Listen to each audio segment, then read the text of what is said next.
Assalamualaikum warahmatullahi wabarakatuh. Berikut ini saya akan menyampaikan tutorial penggunaan aplikasi untuk surveyor yang digunakan oleh enumerator. Jadi nanti untuk enumerator masing-masing akan sudah menerima akun berupa username dan password, dimana nanti untuk username ditaruh di kolom nama pengguna, lalu untuk password ditaruh di kolom di password. Masukkan sesuai dengan ID yang sudah diberikan. Ketika sudah, bisa klik login.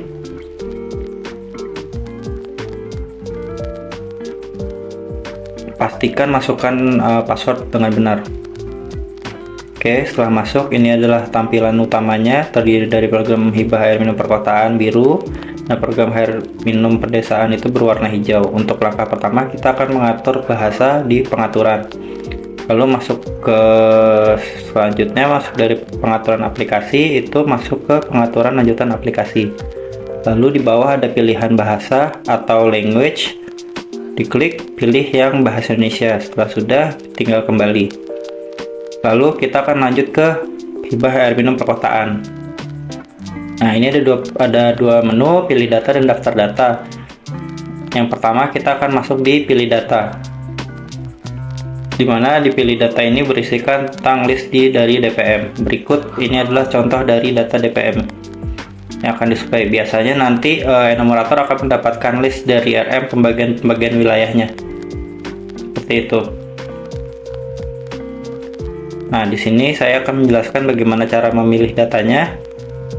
Ada 3 metode. Yang pertama, diklik hanya satu ID, yang kedua memilih lebih dari satu, ketiga memilih semua dari ID-nya.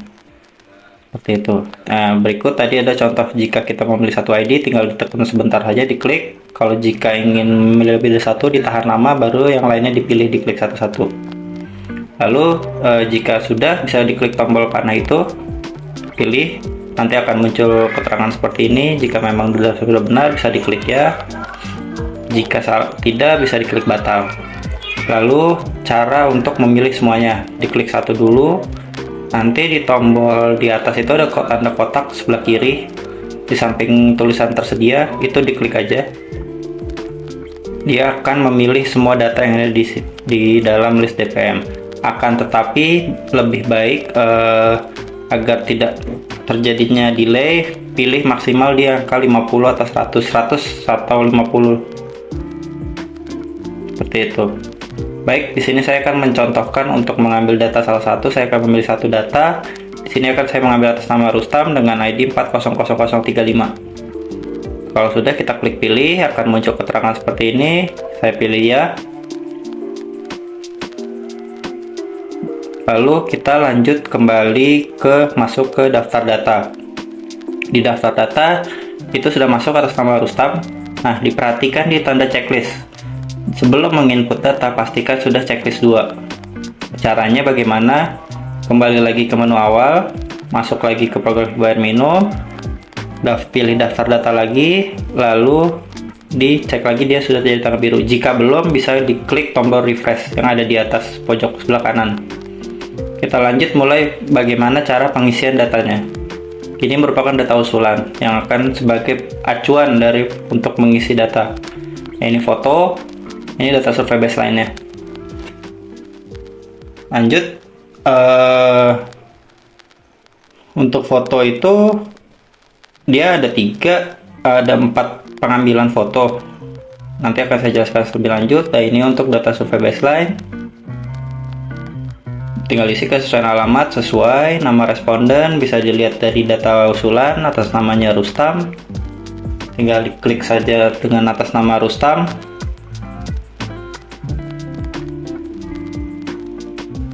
Lalu jenis kelaminnya laki-laki, kondisi rumahnya MBR, status hunian itu berpenghuni, kriteria rumah tangga, status kepemilikan rumah, pemilik, daya listrik ini saya ambil contohnya 450 volt. Status sambungan rumah PDAM itu tersambung. Lalu kesediaan menyambung, dia bersedia. Kesediaan membayar juga bersedia. Catatan, jika tidak ada yang terindikasi tidak memenuhi, bisa diklik saja OK. Kalau sudah, klik tombol yang simpan, yang tanda checklist. Jadi ada tambah pesawat itu untuk upload. Itu nanti setelah kita menyimpan data dari data survei baseline dan foto. Untuk itu maka kita save dulu terlebih dahulu. Klik ya. Lalu dia akan kembali lagi untuk statusnya menjadi checklist 1. Pastikan sebelum kita lanjut mengupload foto itu sudah checklist 2. Itu menandakan bahwa isian dari kuesioner tadi sudah benar-benar tersave. Nah, mungkin untuk jeda waktu bisa checklist 2 itu mungkin agak sedikit makan waktu, mungkin bisa sekitar 1 menit 2 menit. Jadi mungkin itu bukan bermasalah, tapi memang karena untuk datanya itu masuk naik ke web, jadi memang membutuhkan waktu. Tinggal di refresh aja, mungkin di refresh atau kembali lagi ke menu awal.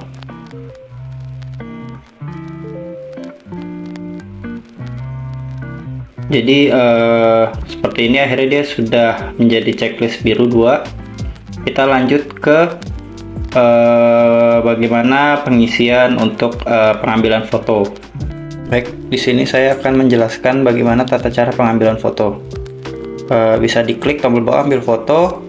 Nah, ini untuk tampilan ini ada rumah responden, lokasi rencana penempatan STR, meter listrik, dan stiker. Lalu lanjut, kita akan masuk ke proses rumah responden. Baik, untuk rumah responden ini pastikan posisi handphone itu harus frame-nya harus landscape, bukan portrait. Jadi handphone itu dimiringkan. Baik, diambil contoh posisi seperti ini, terlihat jelas rumahnya. Oke, lalu untuk yang kedua adalah lokasi rencana penempatan SR.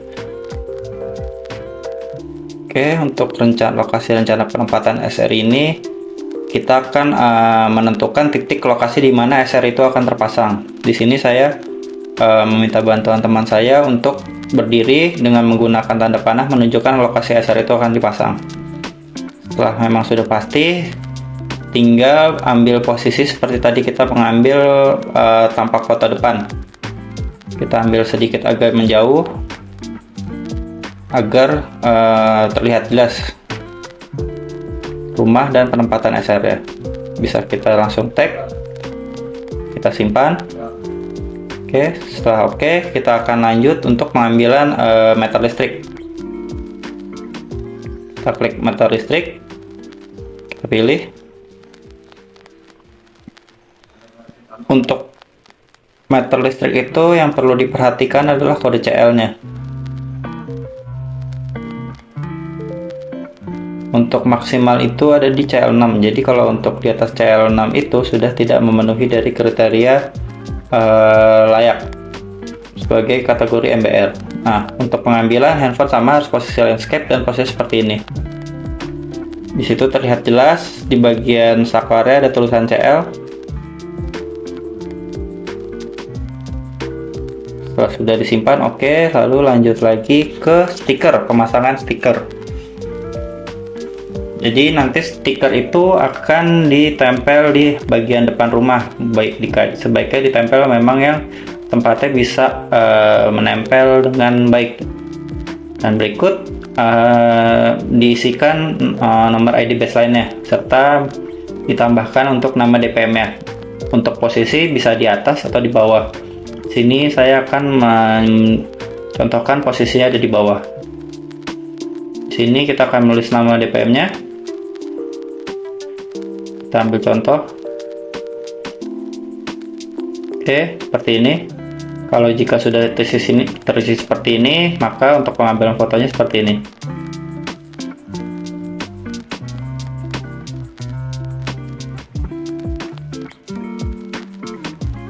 Kurang lebih seperti itu. Lalu seperti tadi kita harus menyimpan dari hasil yang sudah kita ambil. Kita simpan. Oke, di situ kita perhatikan lagi checklistnya masih 1. Kita akan menunggu sampai checklistnya itu mendapatkan checklist 2. Mungkin bisa di refresh atau bisa kembali lagi ke menu awal. Kita masuk lagi ke perkotaan, daftar data, lalu pilih atas nama Rustam. Kita coba cek isiannya, kita keluar lagi, foto belum terupload, ternyata sudah terupload. Kita kembali lagi ke yang hari ini, lihat di situ sudah checklistnya sudah checklist 2 biru. Dengan begini maka proses survei telah selesai dan enumerator bisa lanjut mengambil ke data DPM yang selanjutnya. Untuk proses itu bisa kembali lagi ke awal dengan pilih data di sini untuk mengambil list ulang.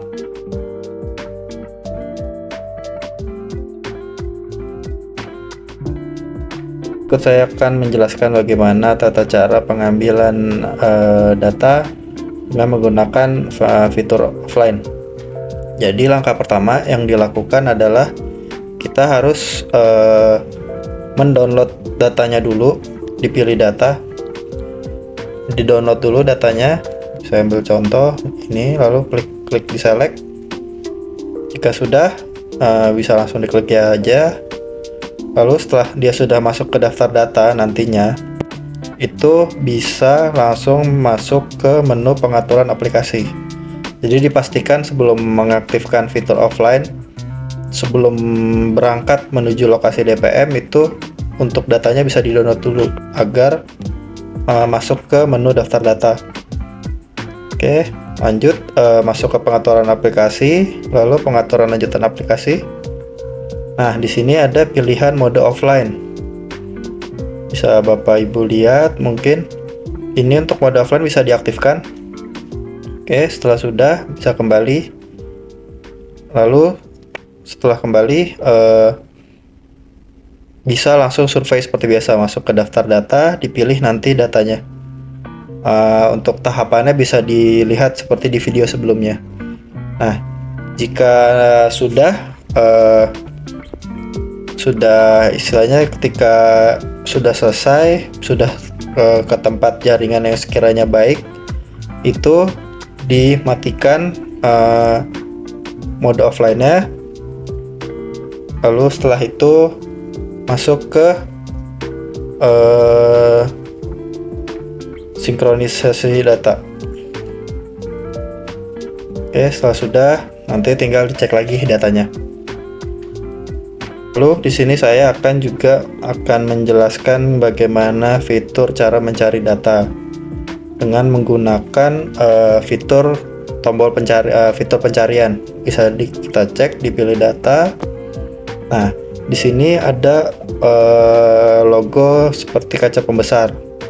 Kita ambil contoh, misalkan kita mau mencari data. Oke. Nah, ini akan ada tampilan seperti ini. Nah, ini memang untuk tampilan search-nya tidak terlihat bagian garisnya, bisa diklik saja, ditekan. Nah, setelah ditekan bisa diklik. Yang dicari adalah jumlahnya itu 6 digit. Saya ambil contoh, misalkan di sini 200459. Bisa klik OK. Nah, dia akan muncul seperti itu. Jadi memang untuk tampilan di tanda kaca pembesar ini tidak perlu bingung, tinggal diklik saja. Klik 2 kali, tinggal diketik aja yang mau dicari, seperti itu.